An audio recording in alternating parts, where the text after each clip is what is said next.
अगर मैं आपको जस्ट ये चीज़ बता दूं कि ये हमारे पास किस तरीके से इसके फैक्टर्स बने हैं, तो यहाँ पे एक और जो बहुत बड़ी मुश्किल है स्टूडेंट्स की वो आसान हो जाएगी, क्योंकि यहाँ पे होता है एक मेथड जिसको हम लोग कहते हैं मिड टर्म ब्रेक मेथड, और ये ही बहुत ज़्यादा यूज़ होता है फैक्टराइजेशन में। तो अगर हम इसको सॉल्व आउट करें तो वो किस तरीके से है, तो ये है हमारे पास x square plus 5x minus 36। ठीक है, तो अब हमने क्या करना है, हमने इसकी करनी है फैक्टराइजेशन। फैक्टराइजेशन मीन्स कि हमने इसके बनाने हैं फैक्टर्स।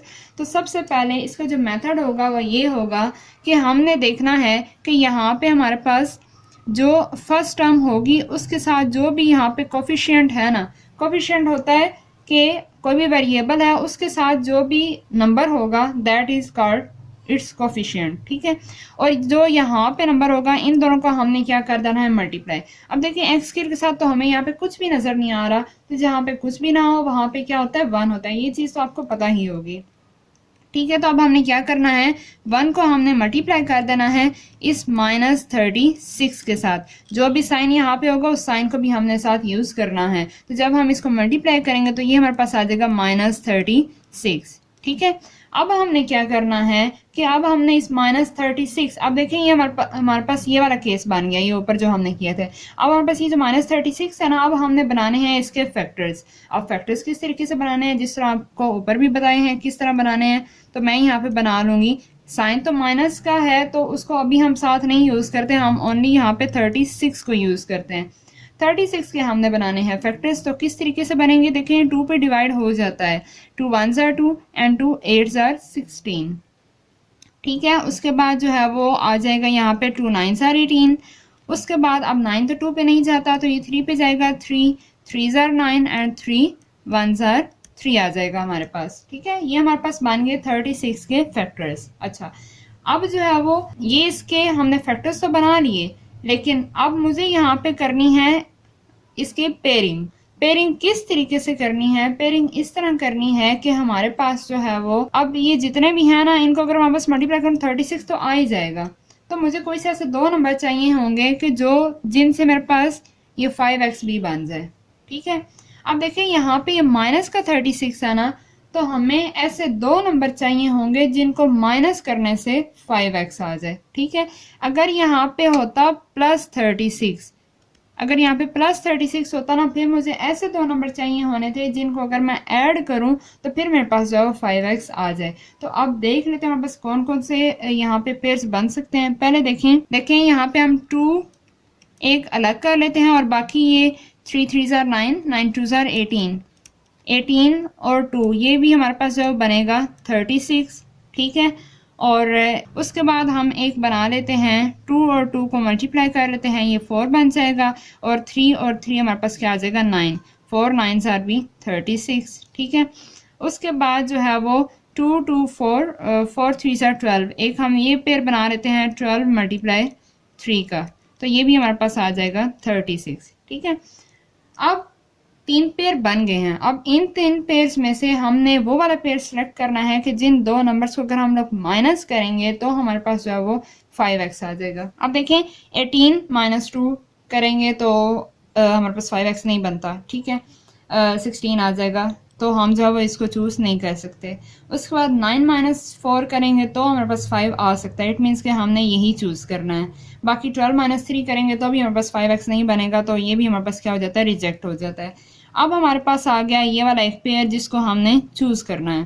तो अगर मैं इसको यहाँ पे लिख लूँ, हमें क्या बनाना था, हमने माइनस का 36 बनाना था। ठीक है, और अब ये जो 2 पेयर आए हैं इसको अब मैं यहाँ पे लिख लूंगी कि ये हमारे पास क्या है, एक 4 था और एक था 9। अब मुझे चाहिए यहाँ पे प्लस 5x। अच्छा, अब एक बात और आपने यहाँ पे याद रखनी है कि अगर हमारे पास माइनस वाला आया ना फैक्टर, ये फैक्टर अगर माइनस का आया, एक बात तो मैंने आपको ये बताई कि आपने पेयर वो चूज करना है कि जिनको माइनस करने से दरमियान वाला नंबर बने। ठीक है, नेगेटिव फैक्टर के लिए ही एक और बात आपने जो माइंड में रखनी है वो ये रखनी है कि जो अब हमने पेयर जो चूज कर लिया ना, उसमें जो दोनों नंबर हैं उन दोनों के जो साइन होंगे वो ऑपोजिट होंगे। अब ऑपोजिट साइन मतलब जाहिर है एक प्लस का होगा और एक क्या होगा, माइनस का होगा। अब जब आपको इस बात को पता चल गया कि एक लाजमी प्लस का होना है और एक माइनस का होना है, तो अब हमें कैसे पता चलेगा कि किसके साथ हम प्लस का लगाएंगे और किसके साथ हम माइनस का लगाएंगे। तो अब आपने ये बात इस तरह देखनी है कि जो हमारे पास बड़ी रकम होगी ना, जैसे यहाँ पे 4 और 9 है, तो 9 यहाँ पे ग्रेटर वैल्यू है और 4 क्या स्मॉलर है। तो जो हमारे पास मिडल टर्म का साइन होगा, मिडल टर्म में यहाँ पे 5 के साथ प्लस है, ठीक है, तो वो साइन हमने बड़ी रकम के साथ लगा देना है। जो प्लस, अगर उसके साथ प्लस है तो बड़ी रकम के साथ प्लस लगा देना है, अगर यहाँ पे माइनस होता फिर हमने क्या करना था, 9 के साथ माइनस लगा देना था। तो अब मैं यहाँ पे इसको कर दूंगी -4 और ये हमारे पास हो जाएगा +9, ठीक है।